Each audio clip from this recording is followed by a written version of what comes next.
Welcome back to one of my favorite sports podcasts, Frizz and the Grizz, with your host Trudeau and my guy, Frizzy Frizz.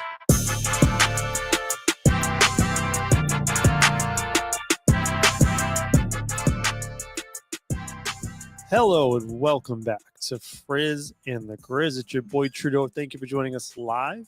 June 9th, you can catch us live on Twitch, Facebook, preferred method, Twitch. Go to that platform, look us up. at dfrizzy_frizz5. Follow that handle. Greatly appreciated. Also, if you don't catch us live, we're available on podcasts next day, Apple, Spotify, and guess what? Do you know? Maybe not the whole audience. You go watch us on Spotify. You don't just hear us anymore. You can see us, which is pretty damn cool.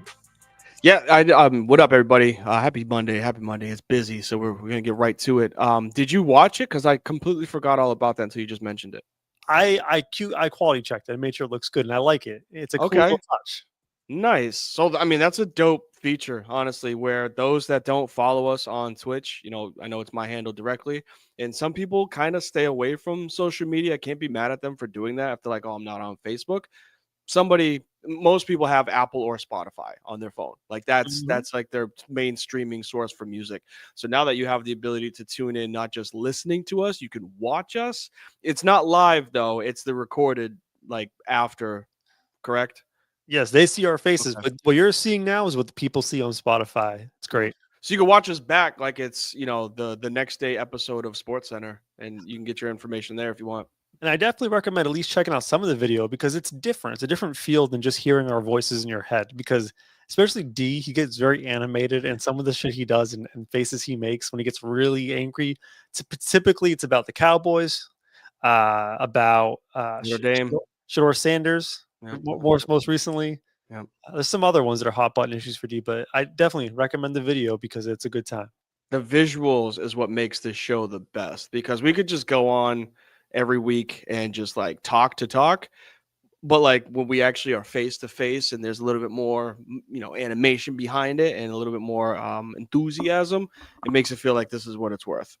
Yes. And this week will be a fun one. We're going to really hone it because we're usually very broad as a sports podcast. We talk all sports, especially when the basketball and football season interlock. Right now it's more basketball, but we're going to be very hyper focused today on the NBA finals because it is the big story, the big sporting event. We're 2 games in. D. Should we transition into our first topic? Let's do this.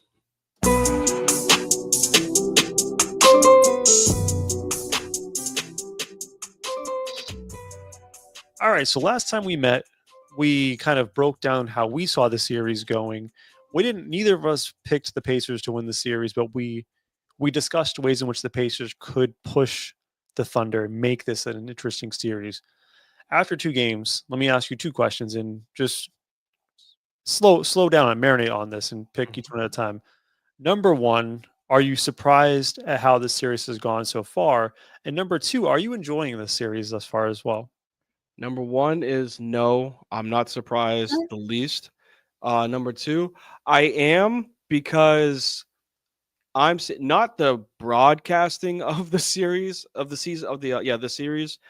I'm kind of over YouTube TV. Like I wouldn't buy YouTube TV Well, there goes our now. sponsor. I don't care. Like, and they could get mad at me for it. I don't care. I like the old schoolness of like how it feels to be in the NBA finals. The fact that there's like 20 ads for YouTube TV all over the place, not a single Larry O'Brien. Did you see that they animated two Larry O'Brien trophies on the court game 2? I was like, I'm very mad about that too. Yeah, because it's fake. It's not real. Like, one of the trophies looked ugly as shit, all bent and whatnot. I digress on that. What I mean by is I'm not surprised by the outcome with it being 1-1, and I'm enjoying this style of game because it's not for the Pacers. It's chuck as many threes as you possibly can because we said that's what they were going to do.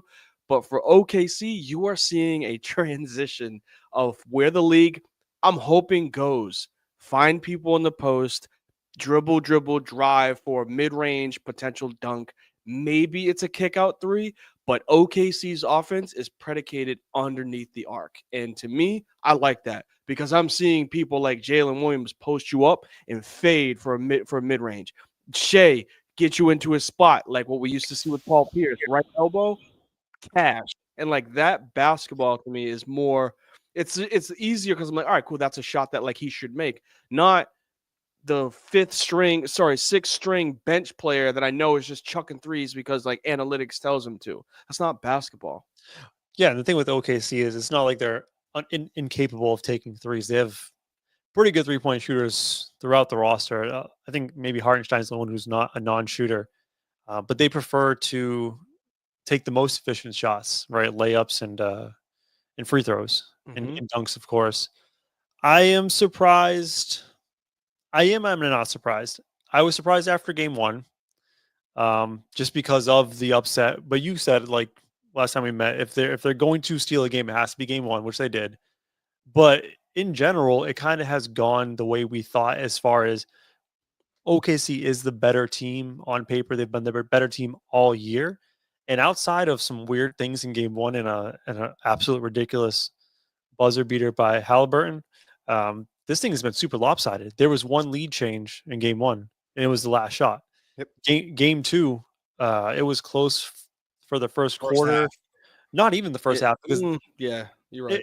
it didn't feel like it was out of hand in the first half, but Oklahoma City built a 12, 13, 14 point lead, and they kind of held that thing until it became like a 20-point lead, and then it swung back to 13, and then it ballooned back out.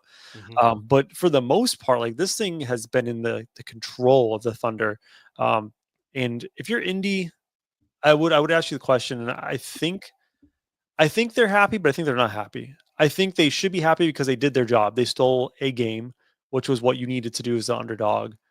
But you do have to have a sour taste in your mouth going back to Indianapolis, stealing game one, and in the fashion in which game two played out, where it was like an anaconda choking you to death. You can't be happy about how that ended for them. Although it was predictable, because usually this situation, you do see the home team really bring it in game two. So I'm gonna take a victory lap on this one and say yes, I called that there was going to be a game one upset, and it was going to happen the exact way that it did. Tyrese Halliburton hitting a crazy shot for the win. Like, the problem with it is because OKC played so mid game one and Chet didn't perform. I said it. I was like, the way that Indiana is going to stay in the series is if Jalen Williams doesn't have a good game. Good games, and Chet doesn't have good games. Yeah, Chet had 5 points, if that's what you're going to check. No, I was going to say, you can finish your point, but I want to check something else. Yeah, so Shea went off. Shea went off for damn near 40, right? And they won by a game-winning shot. I love the mystique. I've said it plenty of times since we started doing these playoffs. I love the mystique of what's going on with Indiana, but it's going to catch up to them because they can't keep going down 15, 20 points to make their miraculous comeback. OKC is the best team in the NBA. They're not the New York Knicks, right? They're not the injury-plagued Milwaukee Bucks. Like, they have their full fleet of stars on their team with the MVP that's on the other side. So game two happened, and the reason why you usually feel comfortable if like you steal one but like lose game two as the road team is because you lose game two with the like mentality of, all right, wait, we didn't play our best game and they played really great. No, Indiana played the exact same way that they did game one, and OKC was like, that was our worst game that we played of the playoffs. We're not going to play like that again. And they didn't, right? Like, they had guys that just elevated their game. Chet Holmgren played above par, which is what I told you he needed to do. Jalen Williams still didn't have a great shooting percentage game, but he hit the key shots that were needed. Shea did his thing. And then you have guys like Wiggins and Caruso that came off the bench, and you're like, all right, that's who we are. That's who this team is. They can attack you from multiple different directions, offensively and defensively. And even with the crazy shot, I know this is a lot, so you can make yours happen. You are just peppering me with every take you got. Even with the miraculous shot with Tyrese from game one, he has been underwhelming in both games, which hopefully he can find it in Indiana. You're not going to win games with him scoring less than 20 points. You're not going to win this series with him scoring less than 20 points. I'll say that. All right, let's start one at a time. Yeah. You do this to me. You just like barrage me with everything.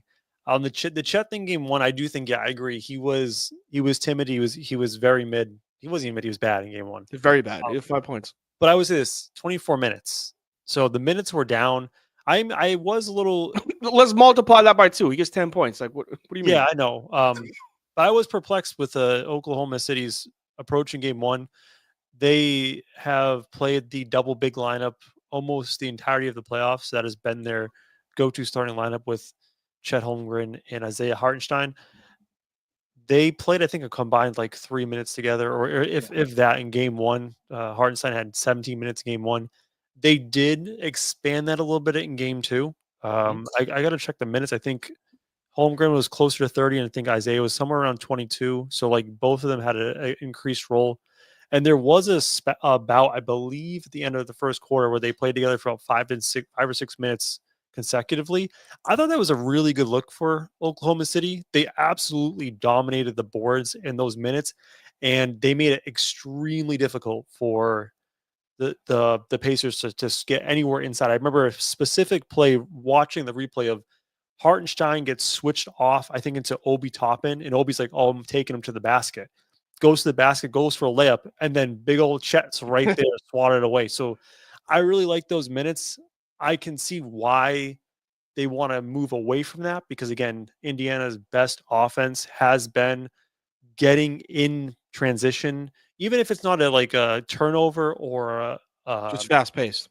yeah, they just play fast paced. It doesn't even have it can be off a made basket. Off They of want to push the pace. It could be off a missed shot. Anything. Yeah. They want to get down the court in a few seconds. So I could see why Oklahoma City, of course, my thing is binging. Message.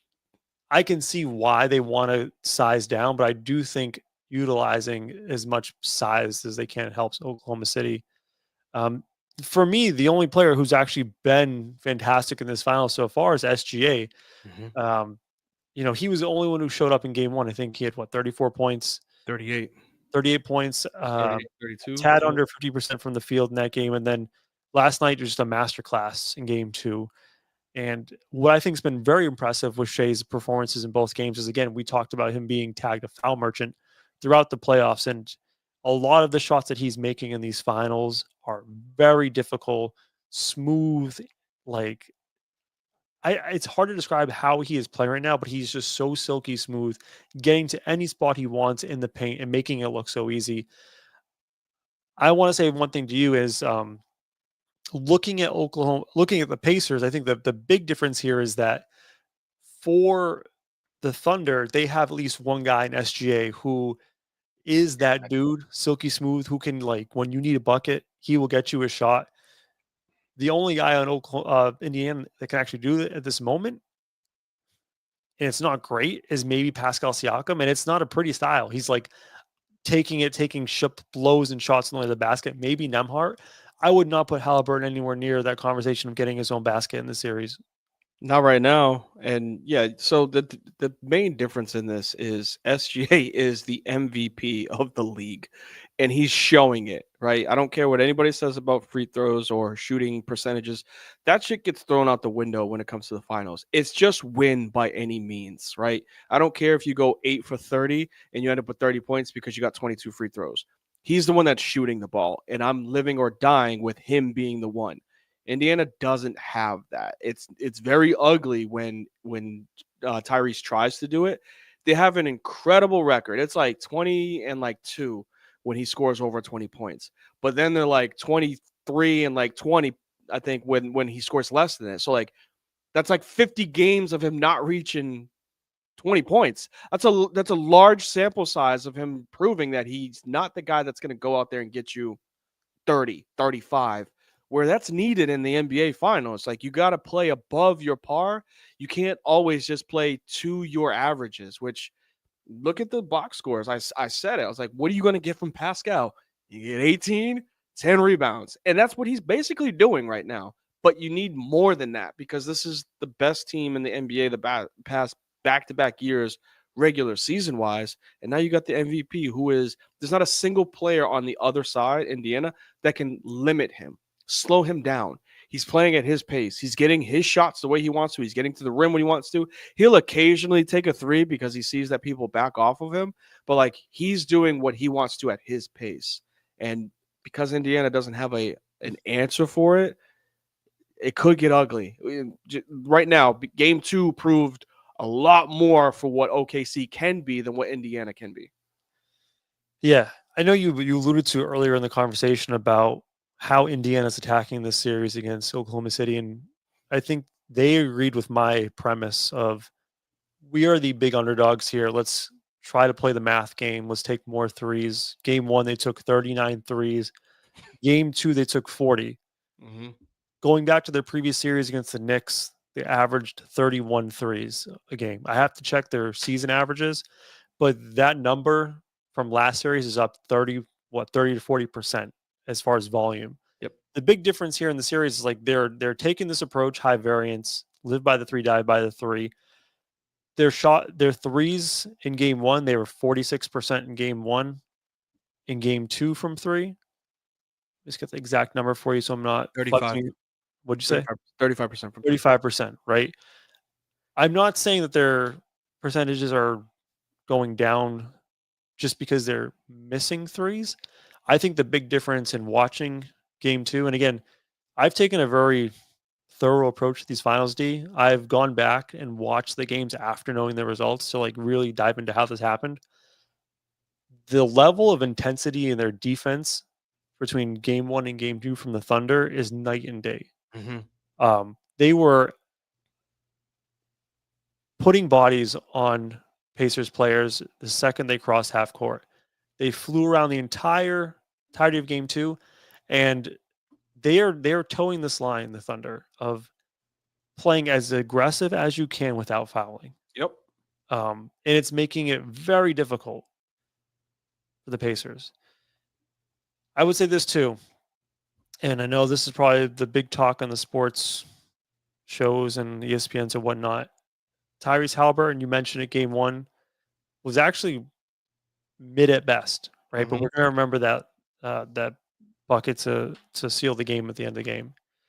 Game two, going into that fourth quarter, like so eliminating the garbage time, he had three baskets or 3 points, 3 assists, or 3 points, 3 rebounds, 5 assists. That's awful. Yes. And when I went back and looked at how we got to this point, it was worrisome. It wasn't that he was playing poorly. It's that he was checked out. I wrote down, I watched the entirety of the first quarter just to kind of see like how did he set the tone for the game. Are you ready? These are all of the offensive possessions, what he did. Now, bear with me. This might be terrible for the audience. Well, everybody that's listening, check in for a little bit. Yeah, I'm just going to read off what Tyrese Halliburton did in the first quarter. Top of the circle, pass to the corner, assist. That was good. Like that was top of the 3-point arc, pass assist. Drives to the key. It was a weak drive. Passes out. Goes nowhere. Standing on the side of the 3-point line, doesn't touch the ball in the third possession. Stands at 3, passes it away. Someone else does something, no assist. Standing in the corner, doesn't touch his hands next possession. Standing in the corner again, doesn't touch his hands. Takes 4 dribbles, passes, and it just goes around 3-point line. Someone else does something. Passes the corner, gets passed out. Drives down the court, passes to a 3, passes out. It goes on like this. He drives first quarter too, by the way. Yeah, drives down the lane, weak drive, doesn't have any intention, passes out of it. Step back 3, misses. Passes from the top of the logo and stands there. Takes a 3 from the top from the logo, misses. Stands at the logo, stands in the corner, stands at the logo. Unforced backcourt violation. It just, what are you doing? It looks like someone who, you know what it looks like? 6 man. Miami Heat, Jimmy Butler. He's there, but he ain't there. Like this is the finals, Tyrese. Yeah. It's I would, again, this is from football. You know this, the old saying in football. I would rather you make a mistake and go 110%. I'm with you on that. He's going 40%. He's checked out because of the way that OKC's defense is taking away his ability to score. His ability to score is getting to the lane and either going up or kicking out, and somebody hits an open 3 because they collapse.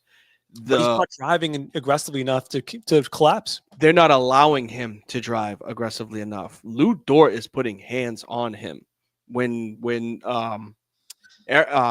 Alex Caruso is out there, he's putting hands on him. When Jalen Williams, the other one, not J-Dub, that one, not the bench player. When he's out there, he's putting hands on him. Like they are, I won't say pressing like it's high school basketball, but they're making it so it's like a living hell. When you touch the ball, we're not just going to let you get into your bag and dribble us to death. We're going to bump you. And then you got to figure out if you're either going to put your shoulder down and try to make a move or pass out of it. Because when you pass the ball up, we're not just collapsing. with everybody else, we're gonna stay right in your face so you don't get the ball back. And like that took him out of the game. And it allowed him to do it in the fourth quarter, quote unquote, in garbage time, which like cut the lead down to 16. But those first 2 quarters, they took him out of the game physically. It obviously resulted into it mentally with him not being aggressive, but physically, they are just bumping him when he touches the ball or when he gets to, like you said, half court without the ball. Like, look, man, like this ain't all, rainbows and horseshoes. Like, it was fun game one. You won yours. You got that shot. Now let's see you do it again. And like, this is the team that, like, they're not the bad boys Pistons, but they're one of the best defenses in I think they were the best defense in the NBA. They were. And they're showing it where it's like, we're not just going to let you get to your spot because you want to get there. You got to figure it out. The biggest contrast for the Pacers this round versus the previous round versus the Knicks is the Knicks had pieces you could hunt, right? Yeah. You could find Brunson, you could find Towns. It's really hard to find a weakness in this Oklahoma City defense, especially when you don't have Hartenstein out there, right? Maybe that's why they've been doing this. Mm-hmm. When it's just Chet, like, is Chet a great perimeter defender? No, but like, he's big and can move a little bit. And Tyrese isn't the fastest guard in the world. The worst defender is SGA, and he's a good defender. And he's a good defender. Yeah, he's not like a bad one. He's 6'6" with 6'10" wingspan. Which, like, I know this is like a little bit sports radio talk conversation, but it does bring back the conversation about Tyrese. Like, is he an actual superstar? Because he is phenomenal, right? He is an excellent player. Fringe All-NBA player.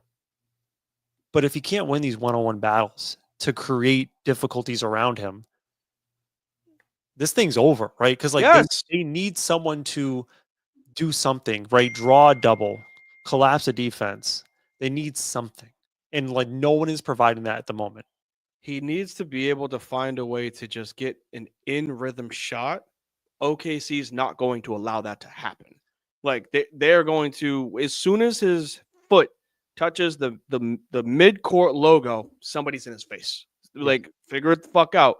You got 20 seconds. Try to figure it out. Whereas SG, I know they can't press him, and there's no defender for the Pacers that can do the same thing to SGA. And even if you did, he's not going to James Harden you into a foul. He's going to get you into the spot where he wants to get his shot off.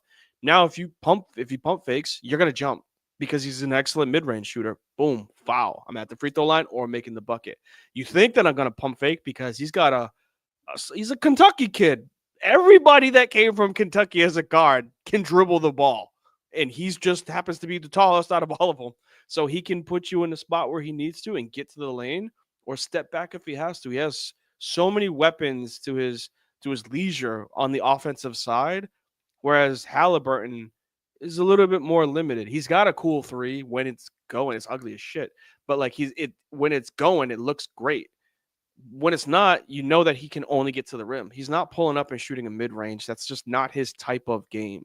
So if you could take away his ability to shoot the three and force him into the Twin Towers and Hartenstein and Chet down low, let alone Jalen Williams, who's at very similar, very close to All-NBA defender, Lou Dort, who is an All-NBA defender, like that's a lot. That's a lot of size that you got to deal with, and it's what's beat down guards out west for the last 2 years. Going back to game one, another advantage Indy did have was the rebounding advantage. I think they were plus 12 or plus 10 rebounding on OKC. That flipped back to, I think, at least neutral in game two. So that definitely helped them out and kind of clean that up. Looking ahead to game 3 and 4. If I'm the Pacers, right, these are some pretty pivotal games. I don't think they would. You wouldn't want at home at this point. Like, okay, you need to win 2 out of 3 on the road. If they really want to win this finals, I think they have to pull off the miracle and win both of these home games. True. To do so, I still think the best approach is to keep that high 3-point volume. You expect going back home, some of those role players will play a little better, be a little more comfortable. I think for the Pacers, I know this is just kind of like throwing this out there in the wind, doesn't really mean much, but they're going to need a contribution from someone else besides Tyrese, who I don't even know if he's going to show up in the series. And it's going to be a random guy, like a Benedict Mathurin, right? Someone who could just be a flamethrower and show up. an Andrew Nemhart. Like, Nope. no. It's got to be Aaron Nesmith. He's the Wow. best shooter on the team. It has to be. Well, I'm not saying necessarily from three. I just need someone to have. I'm just a scorer. We saw. I Nemhart has made some phenomenal step back shots. So like, I'm not saying that he can't. I like Nemhart. Yeah, he's decent on defense. We know what. Yeah, I give him that, and he's got like a lot of Jose Alvarado in him, but like more of an offensive game. He's a pest. I'll say that, offensively and defensively. We know what Pascal Siakam's peak is. 18 and 10. It's just what it's going to be, unfortunately. We know Miles Turner is 15 and 10. It's just what it is. Aaron Nesmith needs to go channel whatever it was that he found in that game against New York when he went off for 3. I know it was a crazy amount of threes that he hit. He went off for 30, sorry. There's a crazy amount of threes that he hit, but that's what you're going to need because you're going to need the crowd to get behind that type of shot. You don't get the role players making a layup and it like pumps people up. It's the long ball. And what we already said, you've said it more than anything, they have to shoot a lot of threes. He's their best 3-point shooter.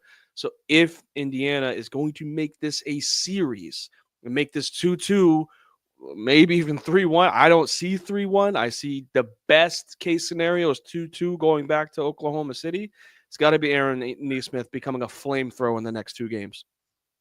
And then on the flip side, defensively, they obviously struggled mightily with SGA in the first 2 games. I haven't seen anyone really show up individually for the Thunder outside of SGA. Like, you have a really nice Caruso game in game 2, but he's not an offensive engine, right? Mm-hmm. You haven't seen the big Jalen Williams game yet. You haven't seen the big Chet game yet. I would like to see them employ more zone. And if you want to get even crazy, like do a box and 1, like force somebody outside SGA to beat you. And specifically, if SGA is going to beat you by taking threes, have at it. We got to stop him from getting into the paint, like hard stop, because he's either getting a bucket or he's collapsing. He's just collapsing everyone. Right. So I would like to see a zone where at least there will be someone to meet him at the rim every single time and make his life miserable. Jalen's going to go off. I don't know if it's game 3 or game 2. I don't think you're going to be able to get that from Chet. And I already said that if the way that Indiana wins this series is if you get very mediocre performances from Chet and Jalen. I think you got that game 1 and you won by 1. I'm not going to say that they played mediocre in game 2. It was more of a controlled win. At all times, after the first quarter, at all times, they were up between 8 and 16. So, like, you don't need the 40-point game from Jalen Williams. Because of that, you got this dude named SGA who's going to do that, right? Like, keep them in control, keep them in front. On the road, you're going to need another big game from someone. And I think you're going to see it could be game 3 just because of the way that everything's working out with SGA being the focal point of the offense right now. Game 3, you could see someone like a Jalen Williams go off between 20 and 30 points. And I think he's going to be the benefactor he's going to be the X factor that shuts up Indiana. Be like, look, we are the better team. I can't see it from Chet. I don't think it's Isaiah Liu or Caruso again. Wiggins played phenomenally game 2, but that probably won't be sustainable. I think you're going to get the trademark Jalen Williams game that is needed, which he showed that he was the second best player on this team in the regular season.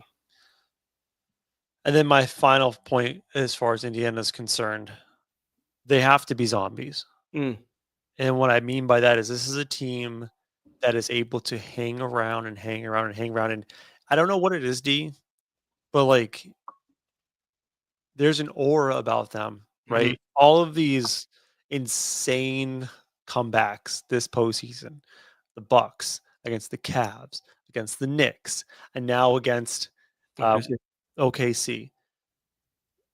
I assure you that teams that play against the Pacers, when there's 2 minutes left and it's a 4-point game, they start to feel a little tight. For the Pacers, no matter what happens going forward, you can never let go of the rope. Stay within 6-7 points going to that fourth quarter. You just need to stay within striking distance because there's something weird about this team that you cannot quantify by statistics. They just have this thing where like they are not afraid of letting go, right? They have this supreme confidence that they can come back and win the game. And I think there's something psychologically that they have an edge there. And I'm just saying, like, for them, no matter what happens, because OKC is one of those teams where, like, once they start to see blood in the water, typically they feast, right? And this happened in game 2. Stick around, be zombies. Do not let the moment get away from them. I'm probably going to catch a lot of heat for this, but I could give two shits. I think you get more of that from the weak-mindedness of the Eastern Conference than you do from OKC. OKC fucked up. That was it. They blew a lead that they shouldn't have blown when it comes to what they had in game 1. I don't think the best regular season team with the MVP and coach of the year in Dagnall, he won it last year, right? He won it Not this year. I think he won prior year, yes. Yeah. Okay. So you have all of that. This team is not going to allow that to happen multiple times in a series. You have the Knicks who are weak-minded. You have the Cavs who are weak-minded. Donovan never really gets out of the first round. And then you have the Bucks who were injury-plagued with everything that they had going on there. I don't think you can get that same type of energy from OKC that's going to be like tight when it's a close game because they have a closer themselves. And that's Shai Gilgeous-Alexander, who can hit those big shots. And it happened to be just crazy event after crazy event in game 1 with them being down 7 with like a minute and a half left. You can't keep playing. I know that there's something strange going on in Indiana. I've said it for the last 2 or 3 weeks. But you can't keep playing with house money. Expect that to be able to bail you out. I know I think statistically they're like the best. This is like the best clutch in the history run in the history of NBA. In the history of the league, we went over stats of 300 times where somebody was down 16 or more. They're one of the only teams to do it. They did it twice. We went over another teams were 1 in 70 when you were down 3 possessions with less than 15 seconds left, and they won. So, yes, they are the most clutch team in the history of the NBA, playoff-wise, this team. But you can't keep going down 15, 16 points and expect to come back. I know you say, the Thunder won't do this. They have a closer. They have a guy who can get his bucket in SGA.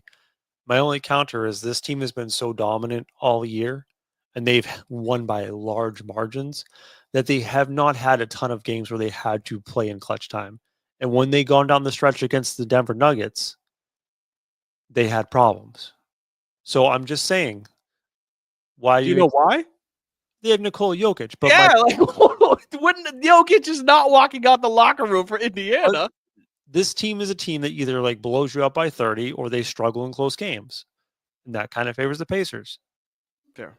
I'm not going to disagree with you on that point. They got to be zombies. We'll see. So when is Game 3? Wednesday night. So it'll be 2 nights from now. So next time we meet, maybe next week, we'll see. We'll see what goes on. We might have an NBA champion. We might not. But either way, I'm looking forward to the remainder of the finals. It's been more exciting than I think people have thought going into it. I'm enjoying it. And for those that are saying that this is a terrible series because like it's too, what do they call them? Small markets. Yeah, small market teams. Like if you like basketball, you like basketball. And I'm a fan of both the way that OKC plays and what Tyrese Halliburton is doing. So it's an enjoyable series to watch. I don't like the ads. Can't stand the ads that I'm seeing on the screen when I'm watching it. But everything else about the NBA Finals has been great. Can I say something that might be slightly insulting? Yeah. When I see the Oklahoma City fans and at the NBA Finals, it doesn't feel like the NBA Finals. Why? Because they're all wearing blue shirts? They're all wearing blue shirts. They're all kind of like corny looking. Like I feel like it's a college atmosphere. I mean, that's not a bad thing. That's better. And they love the team, but it doesn't feel like the finals. Coming from an LA fan where you just have Jack Nicklaus in the front, Chris Rock, Adam Sandler, all these celebrities that as soon as it gets to a 10-point, they're down 10, they leave, and front row's just empty. I would rather in the NBA Finals see the whole crowd. And when that ball, what was the best stadium in the history of basketball when it comes to NBA Finals?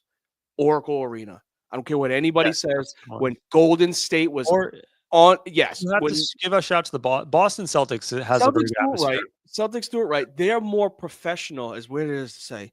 They're more professional than Oracle. Oracle was, it didn't matter if they had stars. That front row, they all had those golden shirts on. Mm. And it was the loudest stadium in NBA Finals history. I'll take that, which is what OKC is trying to replicate over. Oh well, we're all wearing the same shirt. Nah, man, like this is the NBA Finals. They're representing their team. It's better than them not doing that, and it's just a professional thing where it's like, yeah, after this game, I'm gonna go out to dinner. Nah, man, like get drunk and celebrate with everybody. Let's Like see how I that's what. feel. Yeah, Let's I see can how, see that. see how I feel after game 3 and see Oklahoma, Indiana fans make up Indiana's their just gonna mind. be just nonchalant. All right, let's do our last segment. It's more of a fun just conversation about basketball.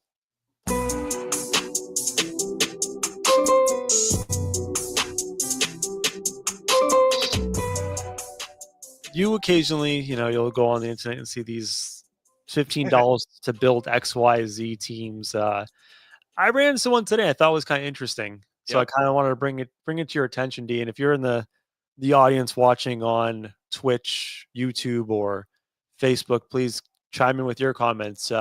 It's one of those things, $15 to build your starting five. And this is broken down by players 25 or under. So it's all the young talent in the league. I looked at this and thought about it for a little bit. And I think I built out a team that I really enjoy. Mhm. Just for the podcast listeners who are not visualizing this, again, if you're watching on Spotify or listening on Spotify, you can see us. You can see this. So $5 players, you have Victor, Anthony Edwards, Cade, Evan Mobley, Tyrese. $4 players, Paulo, Jaron Jackson Jr., Jalen Williams, Zion, which again, it's instead of front that Zion's a $4 player. What are we doing here? $3 players, Franz Wagner, LaMelo, Tyler Hero, Chet, Darius Garland, 2, Amen Thompson, Alperen Sengun, Tyrese Maxey, Jalen Green, Scotty Barnes, and then finally the $1, the bargain bin players, Stephon Castle, Dyson Daniels, Jalen Johnson. By the way, Jalen Johnson's excellent. I'm surprised he's a $1 player. I know he's hurt, but he was excellent. Jordan Poole and then Jalen Duren. Do you want me to give my team first, or do you want to go first? Sure, you can go. All right, so I put some thought into this. I think right off the bat, you gotta spend some money, right? 100%. 100%. If there's one guy in this list I'm building my team around, it's obviously Victor Wembanyama. Yeah, I think that's universal or unanimous when it comes to anybody that's starting this. Your number one pick with the $15 that you have in your pocket, it has to be Victor Wembanyama. Yeah, he's clearly like head and shoulders better. I don't care if you're the biggest Ant-Man. I mean, I'm wearing an Anthony Edwards jersey right now. He's head and shoulders better than all of these other players on the list. Yes. So I'm going Victor Wembanyama as my $5 player. And then my next thought was like, all right, I got to balance my budget and find a bargain player. So I went to the $1 bin. And I started to think in my mind, I want to build an extremely scary defensive team. Like I'm trying to think of how it would play out on the basketball court. Yep. So Victor, obviously shot blocker, steals. Give me the great barrier thief, Dyson Daniels. Like I have a wing. He's not quite a 3-point marksman, but like I have an excellent wing defender who can guard 2 through 4 and get steals. And now I need to build out some shooting. So I'm like, I have $9 left. I'll just grab three $3 players. I don't know if that just defaults it to that. I'm going to pair with Victor Wembanyama, Chet You Betcha. Okay. Dog, so I have Victor, Chet, and Dyson Daniels. That's a very tall lineup right there. I like that. Guard, I'm going Darius Garland. Okay. Right? A ball handler, 3-point shooter, and I want another 3-point shooter. I am not getting Franz. I love Franz Wagner. I need some shooting. LaMelo Ball, not my cup of tea. Don't like him. So I'm going to grab Tyler Hero. Again, like a tall shooting guard. I can put him at the 2. He can handle for me. He's an excellent 3-point shooter. I think he's shooting above like somewhere around 41, 42%. He won the 3-point competition. So I have a team who like my guards, not great defenders, but does it matter when the front court is Victor, Chet, and Dyson Daniels? Probably not all that much. Okay. I don't mind that lineup. I think in this day and age of, you just said it, like all these people are less than 25, the game is geared towards 3 and D. So like, I don't mind this lineup. I got a lineup that I think if there were clones, because it goes back and forth with some people that were taken, I think you guys would get absolutely smoked. And what I mean by that is you got some cats over there, but you ain't got dogs over there. So let me start you off with who I'm running at the 5. It's going to be Victor, clearly, right? Wemby takes over the $5. He's the anchor offensively and defensively Absolutely. with the $5. Number 2, they say scared money don't make no money. I'm going with Ant Edwards. So I got you're balling out. I got Wemby Okay. and Ant. There's 10 out of the 15. Okay. But I got the offensive You got staple. two and $1 left. Yep. I got the offensive staple and I got the defensive staple, right? Well, I mean, Edwards is also a defensive staple too. He's a dog, right? I Yeah. said you got some cats. Ain't nothing wrong with some cats like 80s, right? 70s. We call some cats. But I'm getting dogs.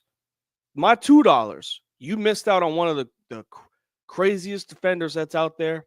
I'm going with Amon Thompson. 100%. I'm putting him on whoever your best point guard is or your best secondary scorer. I'm putting Thompson on him. He's going to dog you. Offensively, he might not have that much of a game. He can develop, but that's what I got Ant for. And I got Victor, obviously. With my second $1 bill, going with Dyson Daniels, another defender. This day and age, you can get away with a 6'7" power forward. You said he can cover 1 through 4. If he's going out there against Chet, obviously we're going to need a secondary big, right? If you got him at the 4 and you got Chet, I got no problem with finding an Isaiah Hartenstein to come off the bench. But you got to deal with Dyson Daniels running around the court, swinging for everybody. So wait, now you have just $2 left, right? $1. Oh. $1. I used 5, 3. 1, 2. Yeah, 5, 5, 1, and 2. So I got $1 left. You have $2 left. Ooh, I didn't even think about that. I don't even need the extra $1. Don't need it because I don't need another scorer, that's what you get with Scotty, Jalen, and Tyrese. I don't need that in my lineup. He's in 3 though. Yeah. I'm going with Stephon Castle. That's gross. I'm going with the rookie of the year, the guy that can facilitate 100%. He can facilitate. He can get the ball where it needs to go. He can score. The man can get his 20 to 25 if he needs to, but you don't need a scorer. You have dogs. You need a distributor. You said you were rolling out there Darius Garland.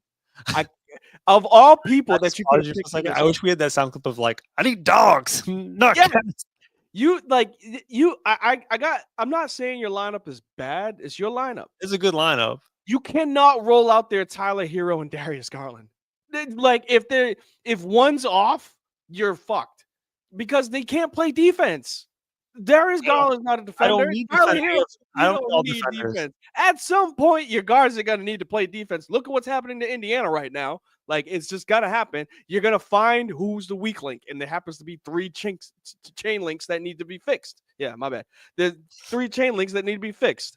Whereas my lineup, Stephon Castle, he's more of the facilitator. I could use the extra $1 if it's needed. I don't need to. I don't need a Maxey on my team, right? I don't need that because I have Ant Edwards running my 2, and I got Victor. But Dyson Daniels and Amon Thompson, you're not scoring. My only issue is that Tyler Hero is not getting a shot off against Amon your lineup has Amen Thompson, Stephon Castle, and Dyson Daniels.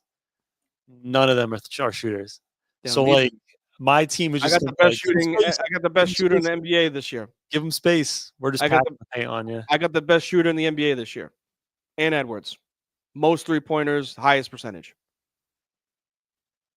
Yes. Dogs. Defensive dogs.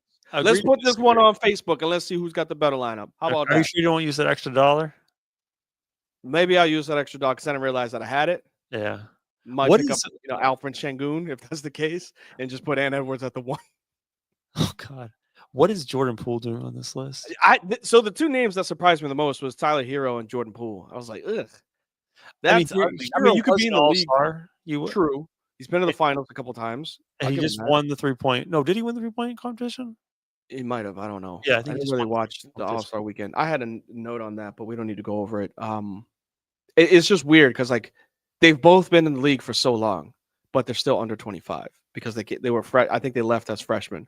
Oh, that reminds me. Actually, there's a talking point, and before we get out here, it's really quick. That I wanted to bring up a couple weeks ago because there was all this conversation about, hey, like guys are getting injured. Like we have a lot of guys injured. There's just a lot of games, but the league will never cut down the number of games, right? Because it's TV contracts, there's money, there's a lot of financial obligations. So we're playing 82, right? I think universally there's an idea like health wise, like it'd be better for these guys to play 70 games or something or whatever, right? I had this idea. You want to hear it? Yeah. What if the NBA did like a games cap limit? So in a given week, any player on your team can only participate in 4 games a week. So if there's a 5-game week, the player has to sit out. You don't like this, you have to play. So it gets more bench guys involved, and it forces roster construction to be a little deeper. No, you're out. Oh, way out on caps. No. We already have a problem with superstars wanting to sit out, let alone if you give them the option. Oh shit, it's my 5 days of working. Yeah, let me get this day off, brother. Like, nah, I'm good. I'm good with all that. right, I just got the out there. I am always going to be for the fan of, look, some people may. I unfortunately never got to watch Kobe Bryant play. It was but the way that he you never watched him play at all. What do you mean? No, live. Oh, in person. Hear me out where I'm going with this.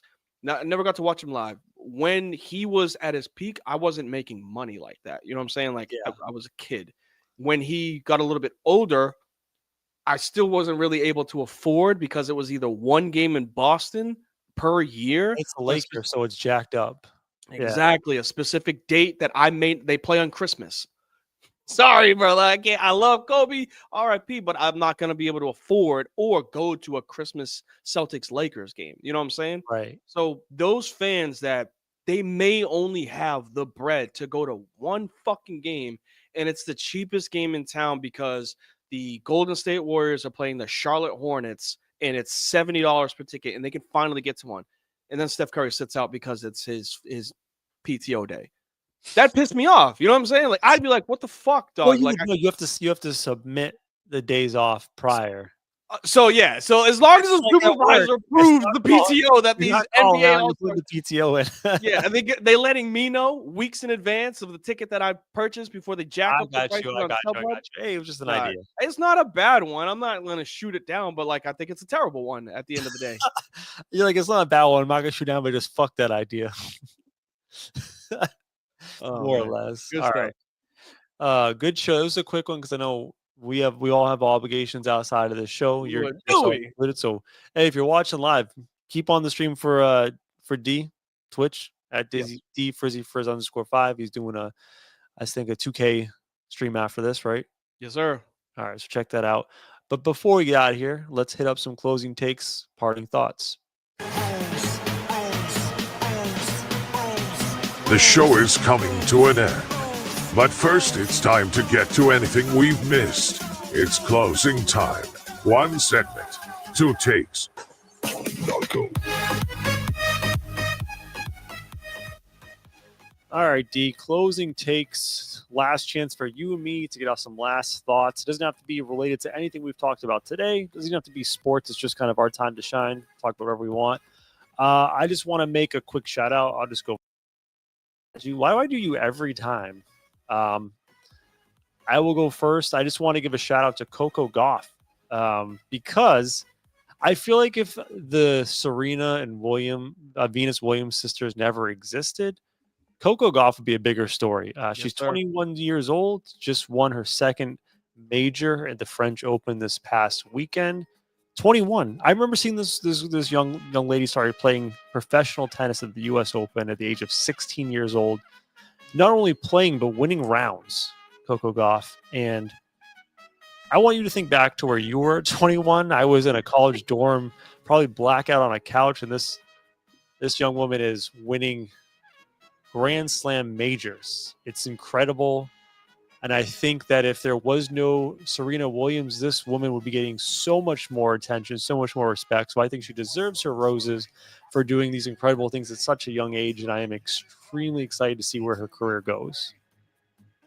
That's awesome. Big shouts to tennis for that one. And I'm glad you actually went that route because I think you stole mine. Did I really? We're going to go Coco Gauff. You definitely stole mine. The reason why I'll go the other route because I was going to give a shout not just to to tennis. But Carlos Alcaraz, I think it is. I might have pronounced it incorrectly. Oh. But on the male side, I don't even need the solo. No worries. On the male side, on the clay, he is the first to win I think 5 Grand Slams since Rafa did it. And it's like, I think they did it at the same age, like 22 years old or something like that. So like, it's an entertaining sport right now.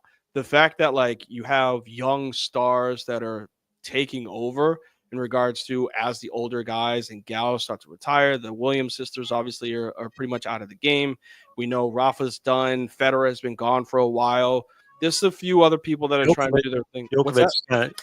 Djokovic is on he's on the tail end of his career. Like you're looking for the next big thing, and this Carlos Alcaraz guy who also did the exact same thing, winning on clay, another Grand Slam for him, the second youngest to do it alongside of Rafael Nadal. So it's cool. It's cool that you were going to give a shot. I was going to do both, but you took Coco Gauff. Again, the same thing. If the Venus and Serenas of the world weren't around, this would be an incredible story of what she's been able to accomplish since she started her pro career. So good stuff. Yeah, tennis is wild, man. It's a fun sport to watch. It's a tough sport to watch because a lot of the biggest tennis matches occur in Australia, the Australian Open, French Open. It's always a timing thing. Wimbledon's in England. So, I mean, the minimum difference is 5 hours. So it can be a little tough to be a tennis fan. Same thing with F1. I don't like F1. It's not my thing, but that's another tough one to watch because they're on at all weird times of the day. No, you're not a big racing fan. You catch me watching F1, NASCAR, none of that shit. F1 is like insanely, like growing insanely in popularity. It's something. I remember when I was younger, and like, you know how there was always like these things that are like scary in the world, like, oh, we're gonna run out of fossil fuels. I remember being like a kid and be like, well, if we're gonna run out of fuel, why don't we just get rid of NASCAR? Like that's just a waste of gas. Like it's just people driving. It's like me being 10 years old and be like, that's a dumbass sport. Like they don't even turn right. They just it's a left turn the whole fucking time. Just hey man, spinning. Watch your mouth. Adam Holmes gonna come slap your ass. Oh yeah, he's definitely gonna say some shit. So big shouts to Adam Houghton, who is the only person I have ever seen fall asleep at the wheel while playing a video game. On that note, D, get us out of here. All right. Thank you all for being here. A quick one tonight, but a lot of obligations pre and post show, so we couldn't appreciate it more for y'all that were in here. If you want to catch us again, not even new, but the show tomorrow is on Spotify and Apple Podcast. With Spotify, you can watch the video so you can catch us if you missed out all the animations and hand movements and all that shit. Websites at the bottom, frizzandthegrizz.com. Your boys on Twitch, @Frizzy_Frizz5. Going live with the GBA in 5. More than 5, probably like around like 9:30. But you can also find us on any platforms that you guys utilize for podcasts if you want to do that. Be a friend. Say something nice. You never know what it could do for them.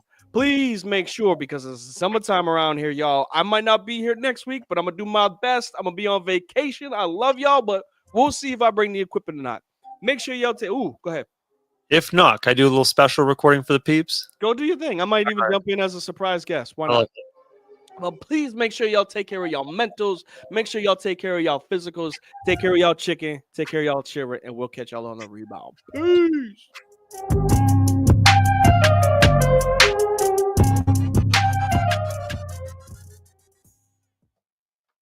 Where are we at in society today? Come after me. I'm a man. I'm 40. I'm not a kid.